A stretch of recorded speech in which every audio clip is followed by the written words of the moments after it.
న్యాచురల్గా స్మైల్ చేయాలనుకుంటున్నారా? అయితే ఈ 3 సింపుల్ టిప్స్ మీకోసమే. టిప్ నెంబర్ 1, మార్నింగ్ లేవగానే అద్దంలో మీకు మీరు చూసుకొని ఒక స్మైల్ ఇవ్వండి. అది మీ డేని పాజిటివ్గా స్టార్ట్ చేయడానికి హెల్ప్ చేస్తుంది. టిప్ నెంబర్ 2, ఇది మీకు బాగా నచ్చుతుంది. మీ మొబైల్లో గ్యాలరీ ఓపెన్ చేసి మీకు బాగా ఇష్టమైన ఒక ఫోటోని చూడండి. అది మీకు తెలియకుండానే మీ ఫేస్లో స్మైల్ని ఆటోమేటిక్గా వచ్చేస్తుంది.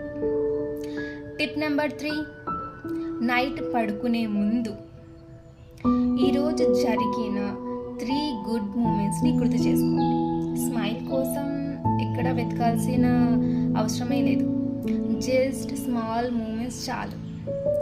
ఈ 3 టిప్స్లో ఈరోజు మీరు ఏది ట్రై చేస్తున్నారు? కామెంట్ చేయడం మర్చిపోకండి.